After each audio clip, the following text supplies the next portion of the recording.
오늘은 이제 지난주에 예수님께서 4,000명을 먹이신 사건에 이어서 바리새인들이 예수님께 표적을 요구하는 논쟁을 담은 마가복음 8장 10절에서 13절을 본문으로 여러분들과 말씀을 함께 나누고자 합니다.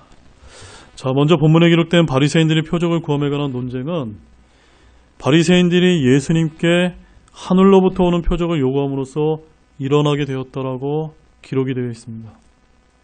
여기서 하늘로부터 오는 표적이란 물론 예수님께서 메시아이심을 입증할 수 있는 분명한 표징을 의미합니다.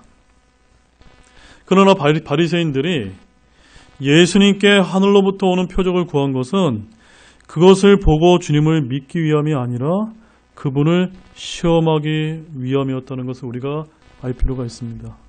즉, 그들은 마가복음 12장 13절 말씀에 의하면 이렇게 기록이 되어 있는데요. 그분의 말씀들로 그분을 붙잡으려는 악한 속셈으로 그렇게 하나님께 요구했다는 사실입니다. 따라서 이것은 오늘날도 마찬가지라고 생각되어집니다.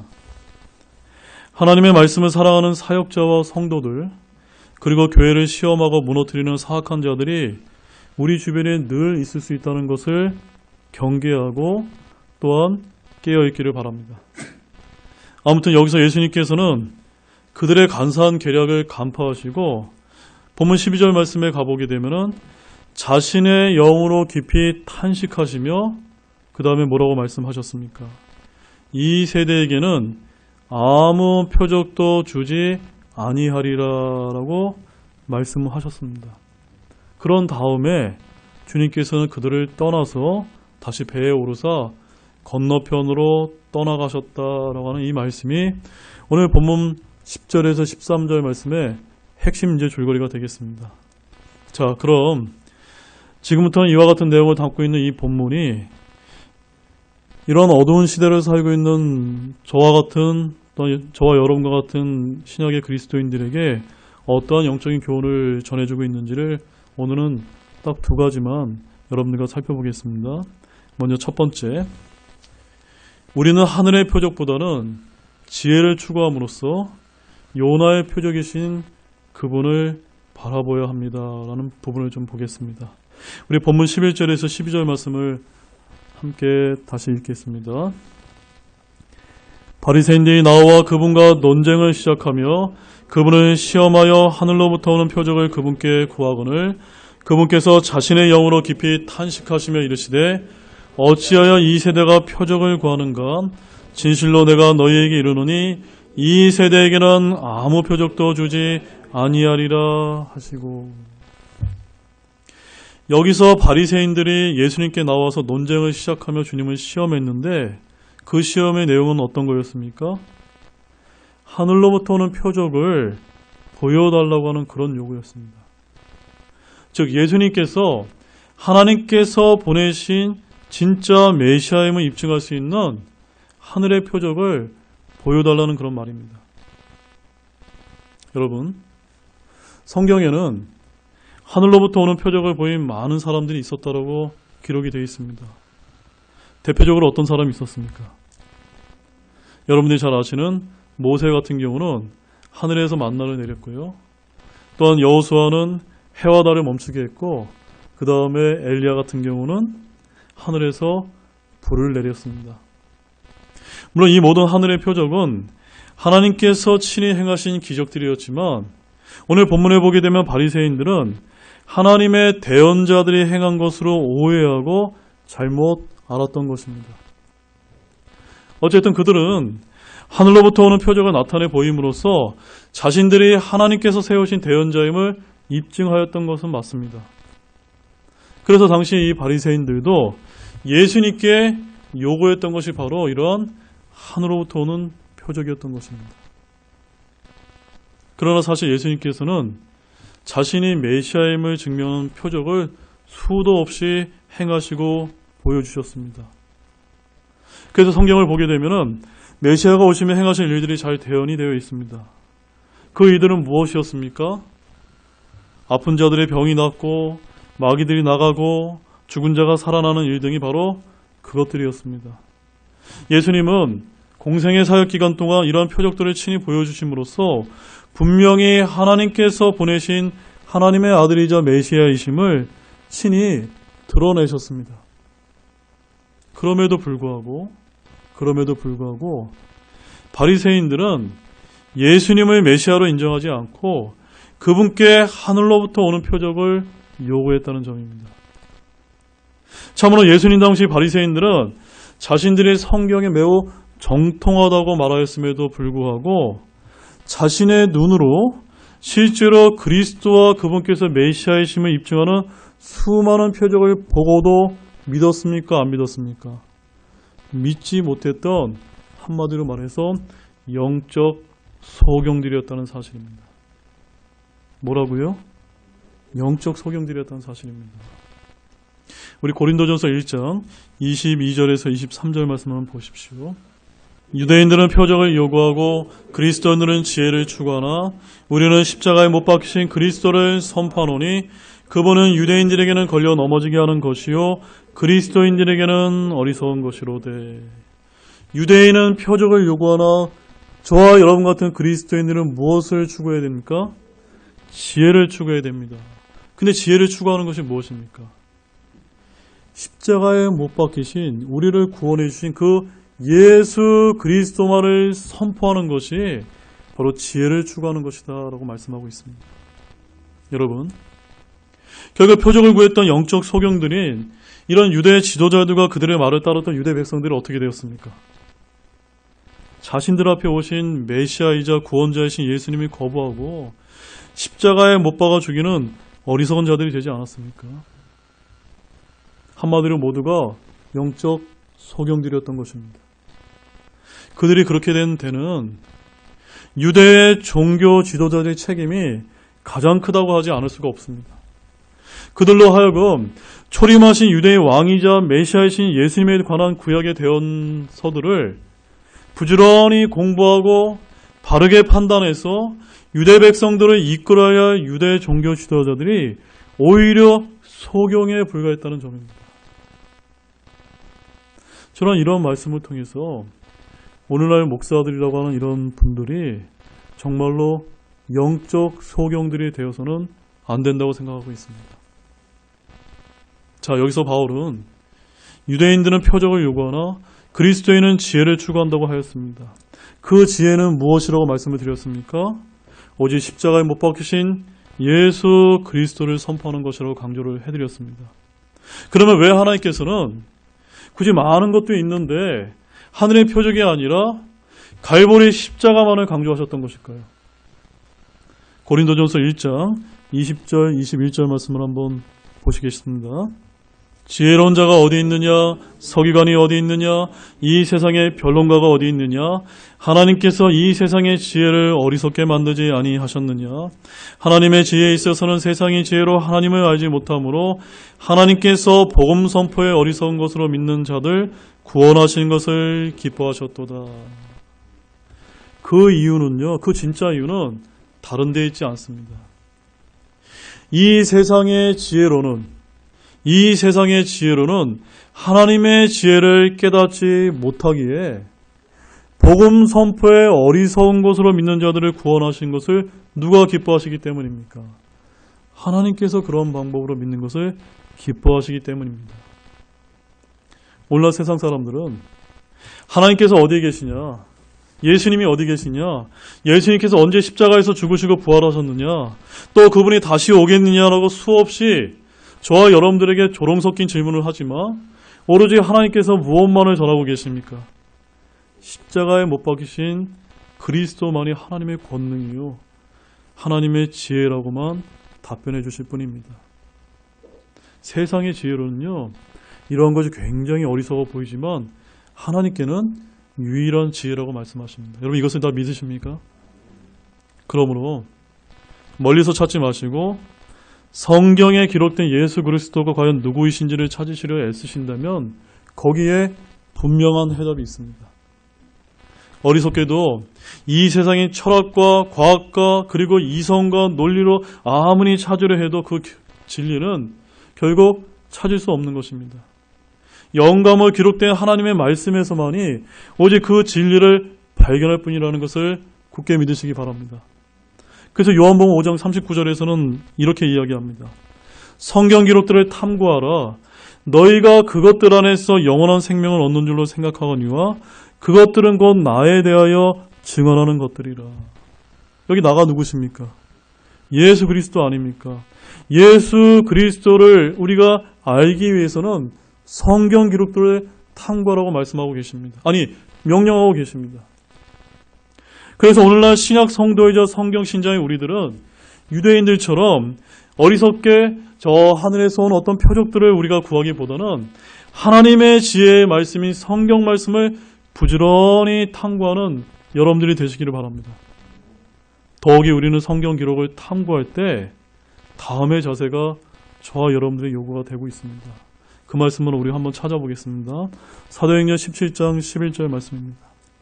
이들은 데살로니가에 있던 자들보다 더 고귀하여 온전히 준비된 마음으로 말씀을 받아들이고 그것들이 그러한가 하여 날마다 성경 기록들을 탐구함으로. 어떻게 하라고 말씀하고 있습니까? 날마다 탐구해야 되는데 그것보다 더 중요한 게 뭡니까? 온전히 준비된 마음이 필요하시다는 겁니다. 혹시 여러분도 오늘 이 주일 예배에 어떤 마음가짐으로 나오셨습니까? 온전히 준비된 마음으로 나오셨습니까? 아멘이시죠? 그런 자들만이 여러분이 주님을 만날 수가 있는 것입니다. 보와 같은 지혜의 말씀을 찾을 수가 있는 것입니다. 우리는 예수님에 대하여 증언한 신구약 성경 기록들을 부지런히 탐구하는 것은 물론 이 베레아 사람들처럼 온전히 준비된 마음으로 날마다 그러한가 하여 탐구하는 자세가 매우 중요하다는 것을 알 필요가 있습니다. 따라서 하늘로부터 오는 표적을 아무리 보여주어도 깨닫지 못했던 바리새인들처럼 오늘날 우리 자신은 어떤지 곰곰이 생각해 보시기 바랍니다. 하늘의 표적을 구하는 것이 비단 예수님 당시에 바리새인들 뿐이었을까요? 그렇지 않습니다. 지금도 많은 사람들이 내게 표적만 보여주면 내가 예수님을 믿겠다고 말하는 사람들이 얼마나 많은지 모릅니다. 그러나 이것은 사실이 아니라는 것을 깨닫기 바랍니다. 왜냐하면요, 이러한 분들은 하나님께서 예수님이 이미 구원자이심을 분명하게 증거하는 놀라운 표적을 이미 주셨음에도 불구하고 믿으려 하지 않기 때문일 뿐이며 또한 보여준다고 믿는 것도 아니기 때문입니다. 그래서 오늘 본문 12절에서 주님께서는 이 세대에게는 아무 표적도 주지 아니하리라 라고 이제 말씀을 하셨지만 이 같은 사건을 기록한 마태복음 16장 1절에서 4절 말씀을 보게 되면 주님께서 놀라운 표적을 주시겠다고 약속하셨습니다. 자, 그 말씀 한번 가보겠습니다. 마태복음 16장 1절에서 4절 말씀입니다. 바리새인들도 사두개인들과 함께 와서 시험하며 그분께서 하늘로부터 오는 표적을 자기들에게 보여줄 것을 그분께 요구하며 그분께서 그들에게 응답하여 이르시되 저녁이 되면 너희가 말하기를 하늘이 붉으니 날씨가 좋으리라 하고 또 아침에는 하늘이 붉고 흐리니 오늘은 날씨가 구주리라 하는도다. 오 너희 위선자들아 너희가 등이 하늘의 모습은 분별하거니와 시대의 표적들은 분별하지 못하느냐. 악하고 음란한 세대가 표적을 구하나 대언자 요나의 표적 외에는 아무 표적도 그 세대에게 주지 아니하리라 하시고 그들을 남겨둔 채 떠나가시니라. 제가 왜 이 말씀을 찾아드렸냐면요, 오늘 마가복음 8장에는 아무 표적도 그 세대에게 주지 아니하리라 라고 이렇게 간단하게 말씀만 하셨는데 오늘 이 같은 사건을 기록한 마태복음 16장에서는 어떻게 표현하고 계십니까? 악하고 음란한 세대가 표적을 구하나 어떤 표적이요? 요나의 표적 외에는 아무 표적도 그 세대에게 주지 아니하리라. 어떤 표적만 주신 겁니까? 요나의 표적만 주셨다 라고 말씀하고 계신 것입니다. 너희가 하늘의 모습은 분별하는데 도대체 시대의 표적은 분별하지 못하느냐. 이렇게 책망하시면서 대언자 요나의 표적 외에는 아무 표적도 그 세대에게 주지 아니하리라 라는 말씀을 남겨둔 채 떠나가셨다라고 기록하고 있습니다. 사랑하는 여러분, 그 놀라운 표적이 바로 무엇일까요? 무엇이었습니까? 그것은 바로 요나의 표적이 아니었습니까? 자, 그렇다면 여기서 말하는 또 요나의 표적은 또 무엇을 뜻할까요? 우리 마태복음 12장 39절 40절 말씀 가보시겠습니다. 참 성경이 참 흥미롭습니다. 마가복음에서 다 얘기해 놓지 않고 마태복음 16장에서 조금 얘기하신 다음에 그 다음에 마태복음 12장에서 아주 분명하게 얘기하고 계십니다. 마태복음 12장 39절 40절 말씀을 또한 같이 읽겠습니다. 그분께서 그들에게 응답하여 이르시되 악하고 엄란한 세대가 표적을 구하나 대언자 요나의 표적 외에는 아무 표적도 그 세대에게 주지 아니하리라. 요나가 밤낮으로 사흘 동안 고래 뱃속에 있었던 것 같이 사람의 아들도 밤낮으로 사흘 동안 땅의 심장부에 있으리라. 여러분, 이제는 요나의 표적이 무엇인지 분명하게 깨달으셨습니까? 여기 마태복음 12장에서는 예수님께서는 그 요나의 표적이 무엇인지 더 분명하고 확실하게 이미 답을 해놓아 주셨던 것입니다. 그래서 그 이후에 일어난 마태복음 16장에서는 이렇게 얘기하시고 또한 마가복음에서는 또 이렇게 얘기하셨던 것입니다. 요나의 표적이 무엇이었습니까? 요나가 밤낮으로 사흘 동안 고래 뱃속에 있었던 것 같이 사람의 아들도 밤낮으로 사흘 동안 땅의 심장부에 있으리라라는 그런 뜻입니다. 사랑하는 여러분, 이게 도대체 무슨 표적입니까? 바로 사람의 아들이란 예수님께서 하나님으로서 인간의 육체를 입고 오신 성육신하신 하나님의 아들이라는 뜻입니다. 그리고 요나가 밤낮으로 사흘 동안 있었던 것 같이 사람의 아들도 밤낮으로 사흘 동안 땅의 심장부에 있으리라라고 하는 이 말씀은 바로 예수님께서 우리의 죄들로 인해 십자가에서 죽으셨다가 죽음을 이기시고 3일 만에 부활하신 그 말씀을 가리키는 것입니다. 이러한 분명한 표적을 주셨음에도 예수님을 믿지 못한다면 어찌 다른 표적을 보고 믿을 수 있겠습니까? 미국의 한 유명한 시카고 트리뷴 기자 출신의 리 스트롤벨 목사님이라는 분이 있는데요. 이분이 자신의 실제 이야기를 쓴 책이 미국에서 1,400만 부나 인쇄되어 세계적인 베스트셀러가 되어서 이를 영화로 만든 예수는 역사라는 영화가 2017년도에 개봉된 바 있습니다. 이분은 예일대 법대 출신 기자이자 철저한 냉소적 무신론자라고 이렇게 자신을 밝힌 바 있습니다. 그래서 이분은 기독교인이 된 자신의 아내 때문에 예수님에 관한 성경의 기록들이 믿을 수 없는 거짓임을 증명하려고 법률 전문 기자 관점에서 증거를 찾기 위해 몇 년 동안 고분분투하다가 결국 예수님 믿는 그리스도인이 되었다라고 하는 아주 감동적인 실화를 이제 전해주고 있습니다. 그는 그의 책에서 성경에서 증언한 예수 그리스도의 죽으심과 부활이, 잘 들으십시오, 뭐라고 얘기했냐면 성경에서 증언한 예수 그리스도의 죽으심과 부활이 역사적인 증거와 과학적 사실에 의해 오히려 튼튼히 뒷받침된다는 사실을 기자의 눈으로 찾아내었고 결국 주님을 믿게 되었다고 간증하고 있습니다. 그래서 이 책을 여러분 한번 읽어보십시오. 가보게 되면요, 굉장히 흥미롭습니다. 굉장히 논리적으로 아주 과학적으로 아주 써놨기 때문에 이 책을 믿고 믿지 못한다는 것은 정말 저로서는 정말 이해가 가지 않는다라고 여러분께 솔직히 말씀을 드립니다. 사랑하는 여러분, 제가 왜 리 스트롤벨 목사님의 간증을 언급한 이유는요, 최소한 성경이 말씀하시는 예수님께서 진짜로 누구이신지, 그분의 존재가 사실인지 여부를 이분처럼 찾아보려고 애쓰는 노력이 필요하다는 것을 여러분에게 강조하기 위함입니다. 자, 그럼 다시 우리 본론으로 돌아가서 예수님께서 말씀해 주신 요나의 표적은 우리가 찾지도 믿으려 하지 않는 데서 문제가 있는 것이지, 찾고자 하면 믿지 않을 수 없는 확실히 하늘로부터 온 표적이라는 것을 알아야만 합니다. 그러므로 우리는 옛날 바리새인들과 같이 또 오늘날 많은 사람들과 같이 보이는 표적만을 구하는 어리석음을 추구하지 않기를 바랍니다. 우리는 하나님의 영감으로 기록된 이 완전한 말씀을 통해 예수님이 우리의 구원자이심을 증거하는 명백한 표적을 통해 믿는 성경신자가 되어야만 합니다. 그래서 주변에서 예수 그리스도의 표적을 구하는 분들이 계시다면 그들에게 오직 주님께서 친히 말씀해 주신 요나의 표적, 곧 예수님께서 죽으시고 부활하신 것에 대한 분명한 목소리로 복음을 증거하는 여러분들이 되시기 바랍니다. 우리 로마서 1장 2절에서 4절 말씀 한번 가보십시오.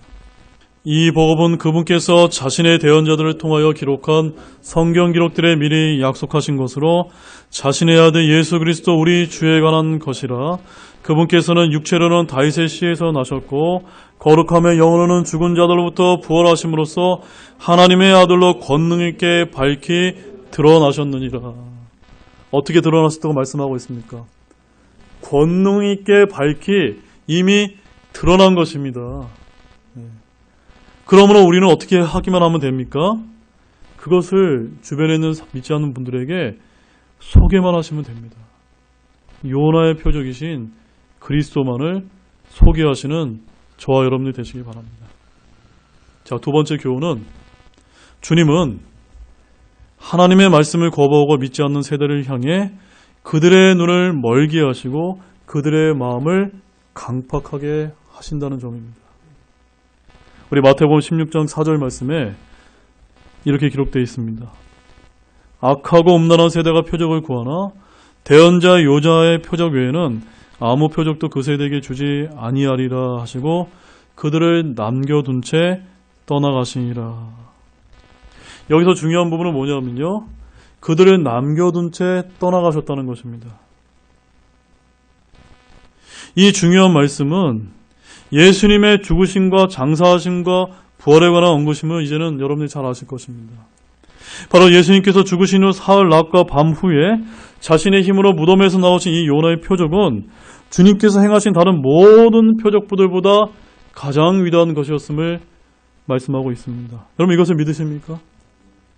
언제나 구원받지 못한 종교인들의 문제는 무엇이냐면 그들이 예수님의 말씀을 거절했기 때문이요, 어떠한 표적도 그들에게 확신을 주지 못했다는 사실을 알아야만 합니다. 자, 이제 중요한 말씀을 찾아보겠는데요.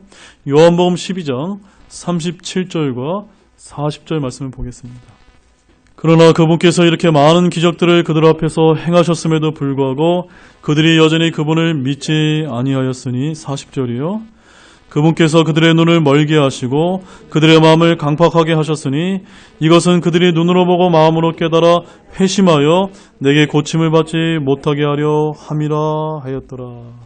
자, 말씀을 잘 보십시오. 굉장히 중요한 말씀입니다. 37절 말씀을 보게 되면 많은 기적들을 예수님께서 행하셨음에도 사람들은 어떻게 했습니까? 믿지 않았다는 것입니다. 결국 주님은 진리의 말씀을 거절하고 믿지 않는 악하고 음란한 세대를 향해서 그들의 눈을 멀게 하시고 그들의 마음을 강팍하게 하시겠다고 40절에서 말씀을 하고 있습니다.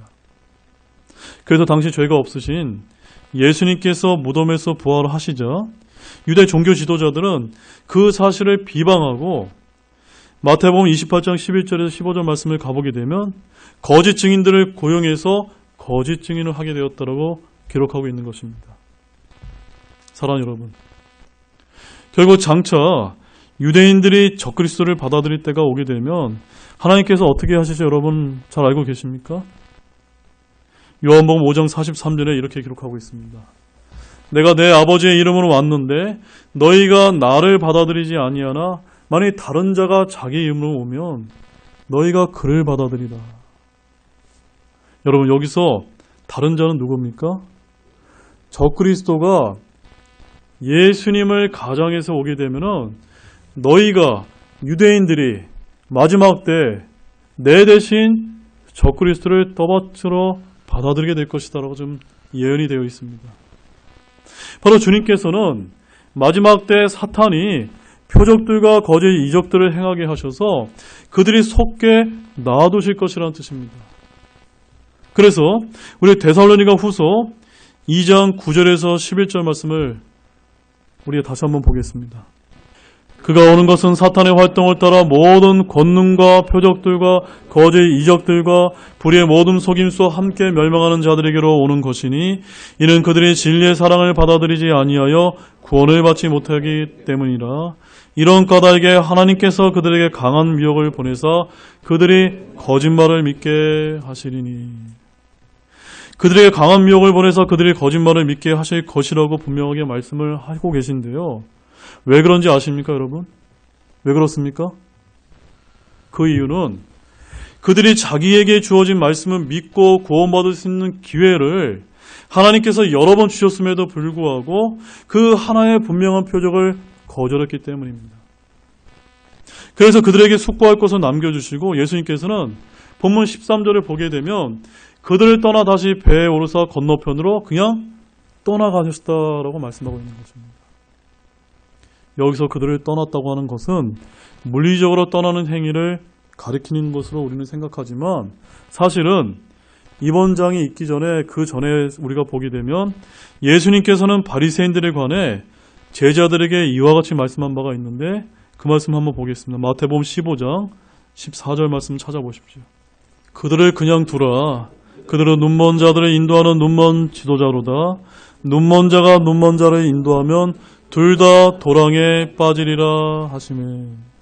여러분 이 말씀 이해하는 거 어렵지 않으시죠? 소경이 소경을 인도하면 둘 다 그냥 또랑에 빠진다라고 말씀하고 계십니다. 이 비슷한 사건이 구약시대에도 있었는데요. 하나님께서는 배교한 북쪽의 12지파 중에 10지파에게 동일하게 말씀하신 바가 있는데 호세아서 4장 17절 이렇게 말씀하셨습니다. 에브라임은 10지파로 말하는데 에브라임은 우상들과 연합하였으니 그를 내버려 둘지니라. 말하자면 하나님께서는 여러 번 회개할 기회를 계속해서 주셨음에도 불구하고 자신의 말씀을 거절하는 죄인에게 행하실 수 있는 최악의 일은 그 죄인이 자신의 어리석은 생각 가운데 어떻게 하시는 겁니까? 그냥 내버려 두시는 것이다 라고 경고하고 계신 것입니다. 우리 시편 81편 11절 12절 말씀 한번 가보십시오. 그러나 내 백성이 내 음성에 귀를 기울여 하지 아니하며 이스라엘이 내게서 아무것도 원치 아니하였도다. 그러므로 내가 그들을 그들 마음의 정욕에 넘겨주매 그들이 자기들의 계획 안에서 걸었도다.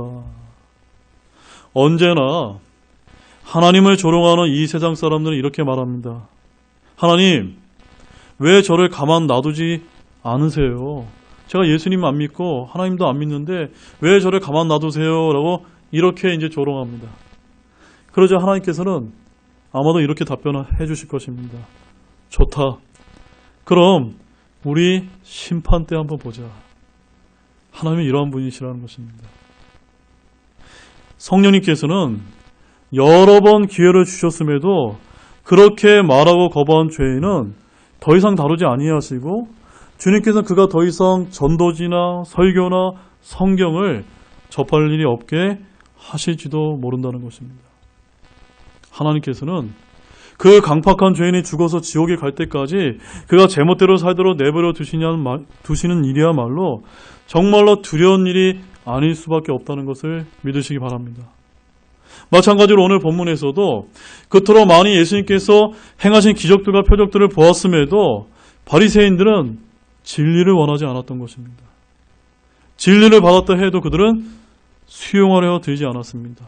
진리를 마주했을 때 그들은 진리를 회피할 방도만 찾았습니다. 그래서 예수님께서 어떻게 해주셨던 것입니까? 오늘 본문 13절 말씀을 보게 되면 결국 그들을 떠났다라고 말씀하십니다.